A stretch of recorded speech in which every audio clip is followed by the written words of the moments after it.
무조건 마이너스라 이렇게 생각하는 개념을 깨세요. 나하고 안 맞는 직업을 이전해 가게 되면 바로 못 뽑게 된다.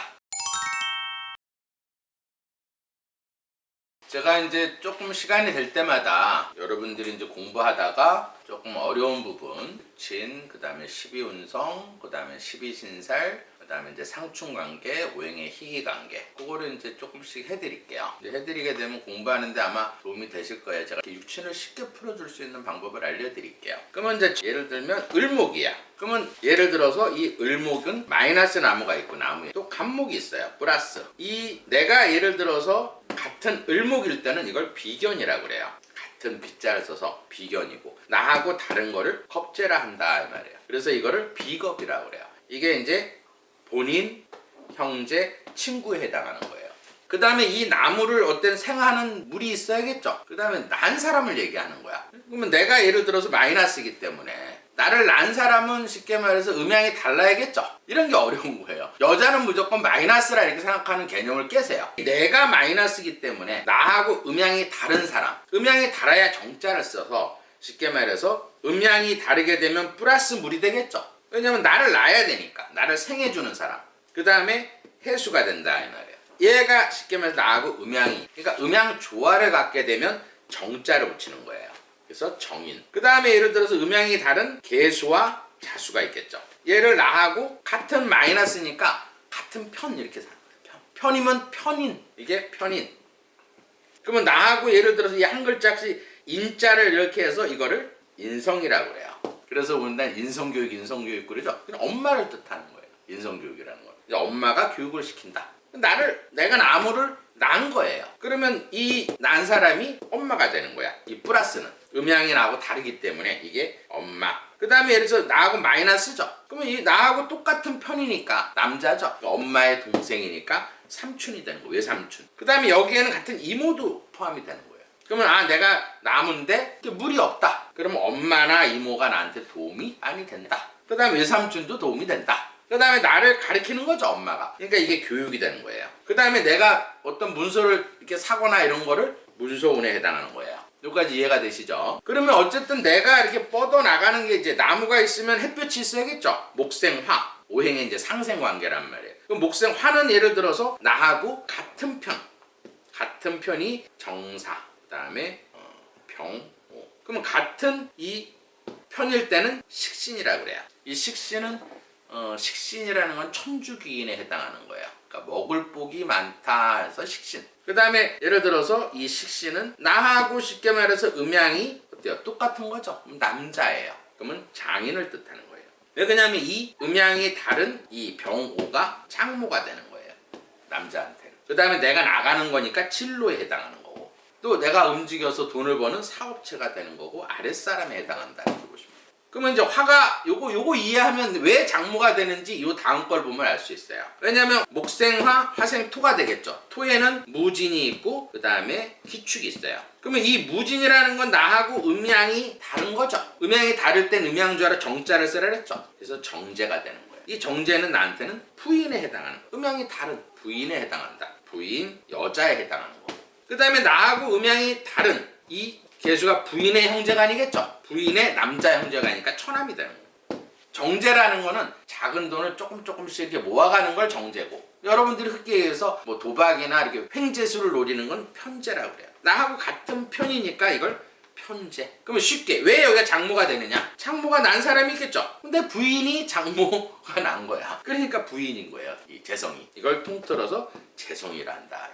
그 다음 편제라는 건 큰 재물을 얘기하는 거고, 정제라는 건 정확한 재물. 그래서 이렇게 모으는, 서서히 모으는 재물이다 이렇게 보시면 돼요. 그 다음에 이게 나한테는 또 아버지도 돼요.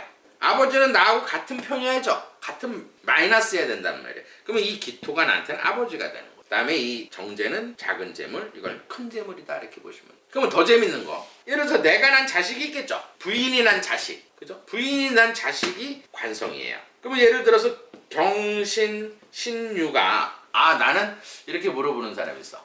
나는 저기 아들을 낳을 것 같아요, 딸을 낳을 것 같아요. 그럼 예를 들어서 이렇게 나하고 음양이 같은 신유가 되면 이 운에서 신유가 이렇게 들어올 때는 아들을 갖는 거고, 그 다음에 경신이 들어올 때는 딸을 갖는다. 근데 여기서 중요한 건 뭐냐면, 만약에 사주에서 이 사주에서는 쉽게 말해서 신유, 경신. 그럼 이 아들은 아들이냐 딸이냐 그걸 맞춰볼 때는 이 신금이 들어오게 되면 여기 정화가 있기 때문에 신정충을 해요. 그러면 아들은 이 신금이 들어올 땐 못 갖는 거예요. 그 다음에 이 유금이 들어올 때는 사유합금을 해요. 이렇게 유축합금을 하고. 그러면 아들은 날 수 있는 사주다. 이렇게. 왜냐면 유금이 들어올 때 아들을 가질 수 있다. 딸은 어떠냐? 경금이 들어오면 을경합금이 되죠. 그 다음에 신이 들어오게 되면 신묘사신. 이런 사주는 다 아들, 딸을 가질 수 있다. 이렇게 보는. 그럼 그 운에 따라서 첫 딸이냐, 첫 아들이냐 그걸 볼 때는 이제 운을 보면 되는 거예요. 그 다음에 그러면 예를 들어서 이 경신은 내 부인이 난 자식을 이 관성이라고 그래요. 이 관성은 나를 또 자르겠죠. 칼로 치니까. 그럼 예를 들어서 자식 때문에 내가 나쁜 짓을 안 한다. 그래서 이걸 법이라고 그래요. 남자 사주에서는. 그 다음에 이제 직업에 해당하는 거고 명예에 해당하는 거고 자존심에 해당한다. 자식 때문에 내가 어때요? 많이 자제를 많이 한다. 이 관성. 이 관성 중에서는 나하고 같은 편을 편관이라고 그러고 나하고 음양조화를 같으면 정관이라고 그래요. 정관과 편관의 조금 차이는 뭐냐면 이 정관이라는 거는 펜을 쓰는 공무원, 그러니까 구청 공무원이나 이렇게 펜을 드는 거. 그 다음에 예를 들어서 이 편관이라는 거는 칼을 휘두르는 거. 경찰 공무원이라든지 검사라든지 칼을 휘두르는 공무원이 맞다 이렇게 보시면 돼요. 그것도 이제 나하고 상충이 되고 좋아하는 게 나는 정관이 필요해. 그러면 펜 떼 굴리는 공무원이 맞는 거고. 근데 이런 경우도 있어요. 이제 공무원을 하다가 갑자기 예를 들어서 검찰총장 하다가 갑자기 법무장관이 됐어. 그럼 법무장관은 펜을 그리는 거고 이 검찰은 칼을 휘두른 거예요. 그럼 옛날에 옷노비한 검찰총장이 김태정인가? 하여튼 옷노비 해가지고 법무장관 돼서 바로 옷 벗었죠. 그런 케이스예요. 나하고 안 맞는 직업을 이전해 가게 되면 바로 옷 벗게 된다. 이렇게 보시면 돼요. 그래서 이것도 직업적으로 나하고 맞는 직업이 있구나. 검찰총장만 계속했으면 되는데 법무장관 가니까 옷노비 사건을 해서 이렇게 잘리는 경우. 근데 이럴 때가 이제 이게 잘 안 맞아서 그렇다. 그럼 이걸 총괄해서 관성이라고 그래요. 이렇게 공부를 하시면 쉽게 육친관계를 풀 수가 있어요. 근데 이런 경우가 또 있어.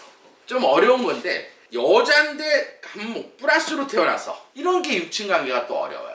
요거는 제가 시간이 날 때 다시 한번 육친관계를 해드릴게요. 근데 이제 처음에 육친관계를 하실 때는 처음 들어서는 사실은 잘 몰라요. 이해가 안 되고 자꾸 반복적으로 들으면서 공부를 하시면 제 강의를 이렇게 들으시면 쉽게 육친관계를 알 수가 있어요. 재밌게. 제가 육친관계를 또 만약에 남자에서 예를 들어서 여자가 간목인 거하고 또 예를 들어서 남자가 또 간목인 경우 또 여자가 또 을목인 경우 육친관계에 4단계가 있어요. 이 경우수가. 그러면 이거를 제가 시간이 있을 때마다 해드릴 테니까 이거를 제 방송을 항상 이렇게 들으면 계속 들을 수 있으니까 자꾸 들어서 공부하시면 육친관계를 쉽게 익힐 수 있겠다 이렇게 보시면 돼요. 그럼 공부하는데 조금 도움이 돼서 제가 이제 문자 오신 분들이 하도 육친관계를 해달라 그래서 제가 원래 강의를 잘 안 하는데 제가 쉽게 좀 강의를 좀 해드렸으니까요. 조금 이제 어쨌든 윤 대통령이 좀 안정이 되고 좌파들이 조금 저거 하는 것 같아서 제가 좀 여러분들이 도움이 될 수 있는 조금 강의를 조금씩 해드릴게요. 역학 공부하는 사람들한테 도움이 됐으면 합니다. 오늘은 여기까지 하겠습니다.